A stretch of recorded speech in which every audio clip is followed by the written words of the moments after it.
Riani tiba di SPBU Pelawan Singkut, Sarolangun, Jambi dengan suasana sekitar yang masih sepi.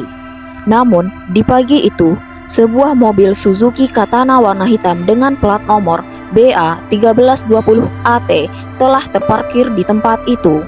Anehnya, dari dalam mobil tercium bau yang tidak sedap. Riani mendekat dan terkejut melihat seorang wanita berjilbab duduk kaku di kursi penumpang. Pakaian wanita itu tampak dilumuri oleh bercak darah yang telah mengering. Ya, itu adalah istri saya. Dia telah meninggal. Ucap pria itu disertai dengan aroma menyengat cairan racun serangga yang keluar dari mulutnya.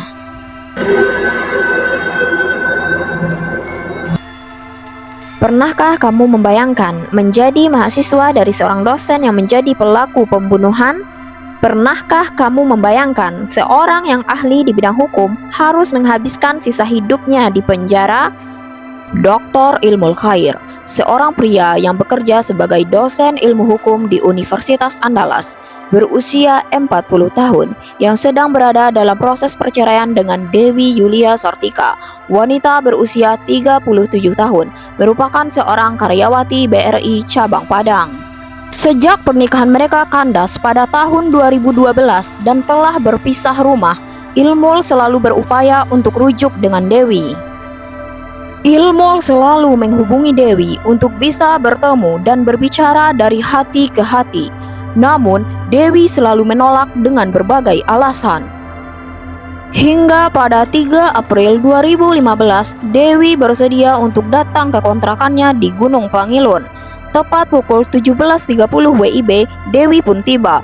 Keduanya terlibat dalam percakapan yang menghangatkan hati, mengenang masa-masa indah di masa lalu saat mereka masih terikat dalam pernikahan. Ilmul terus berusaha membujuk Dewi untuk kembali merujuk pernikahan mereka, namun berkali-kali ajakan itu ditolak oleh Dewi. Saat Dewi akan beranjak pulang, Ilmul mengajak untuk melaksanakan sholat Isya berjamaah, di mana dia adalah imam dan Dewi sebagai makmum. Ajakan Ilmul itu bukan tanpa tujuan, melainkan adalah untuk meluluhkan hati Dewi yang masih keras menolak untuk hidup bersamanya kembali dalam pernikahan.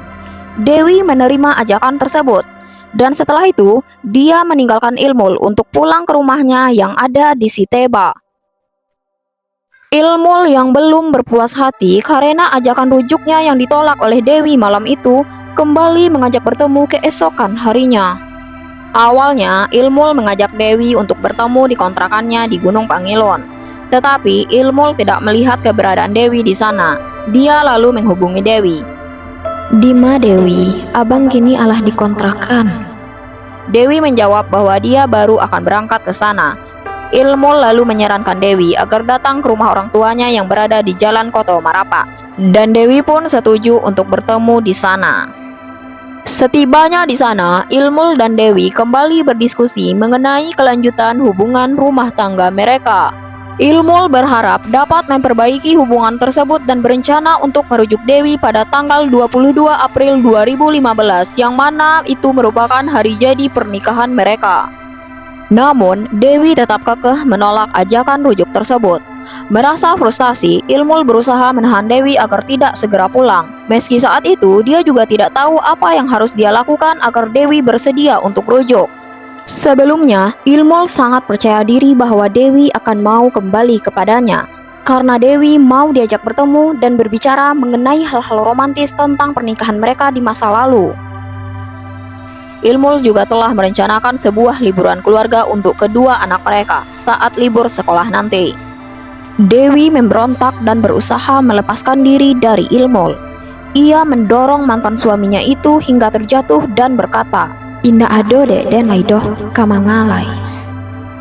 Ilmul seketika terbakar emosi mendengar penolakan yang menurut dia sangat kasar. Egonya sebagai pria menjadi terluka. Ilmul lalu pergi ke kamar dan mengambil sebilah pisau jenis sangkur yang ada di laci tempat tidurnya. Dalam keadaan gelap mata, Ilmul lalu sangkur itu ke dada kanan Dewi. Dewi yang diserang secara tiba-tiba tidak sempat memberikan perlawanan. Sangkur itu berhasil tertancap dengan sempurna di dadanya, dan seketika badannya bersimbah darah dan jatuh ke lantai.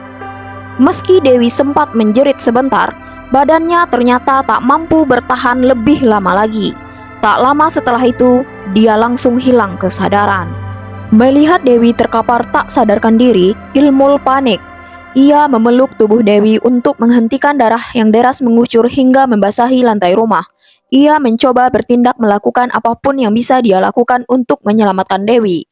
Ilmul mengguncang-guncang tubuh Dewi sambil memanggil nama Dewi berkali-kali, tapi tidak ada reaksi apa-apa dari Dewi.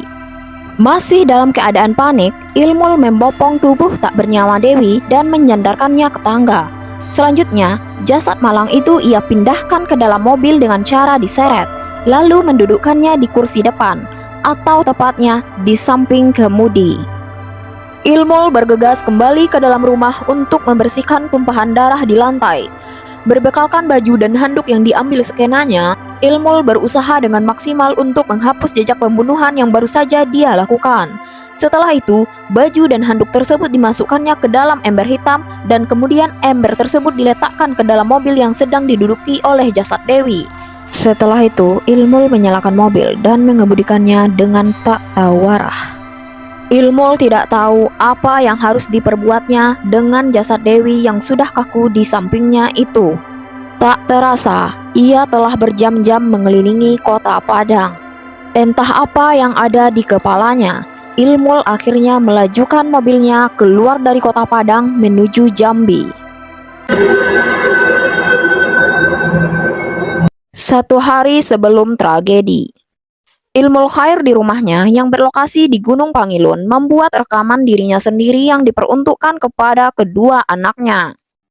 Isi pesan dari video tersebut berbunyi, "Assalamualaikum. Ini ayah nak, ayah mau titip pesan sama kalian. Kalau ayah sudah tidak ada, jangan marah sama ayah ya. Tidak boleh dendam sama ayah ya nak ya. Ayah sayang sama kalian. Baik-baik ya nak ya. Rajin-rajin kalian ya nak ya. Jangan bertengkar, kalian harus kompak kalian berdua. Kalau ayah dan bunda tidak ada, ayah tidak ada nanti. Kalian harus kompak berdua ya nak ya. Ayah tidak bisa miliki kalian. Kayaknya biarlah ayah tinggalkan kalian. Sekarang ayah sudah tidak ada kalau kalian buka ini. Ayah titip pesan kalau nanti kalian besar, tolong doakan ayah. Jadilah anak yang soleh dan solehah. Terus belajar agama dan doakan ayah bunda kalian. Apa yang terjadi, kalian harus jaga nama baik orang tua kalian. Karena ayah sayang sangat sama kalian. Mudah-mudahan setelah kalian besar nanti, kalian bisa mengerti apa yang terjadi. Mudah-mudahan setelah kalian besar nanti, kalian bisa memahami keadaan ini. Nanti jangan menunjukkan dendam, jangan marah sama ayah. Ini mungkin sudah takdir dari Allah. Insya Allah mudah-mudahan kalian bisa memahaminya nanti. Hati-hati nak ya. Assalamualaikum."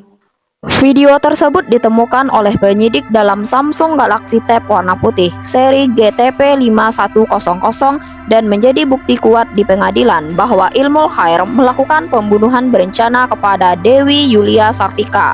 Seperti halnya yang tertuang dalam putusan PN Padang nomor 594-B-2015-PNPDG tanggal 8 Maret 2016. Dr. Haji Ilmul Khair SH MH bin Abdul Latif.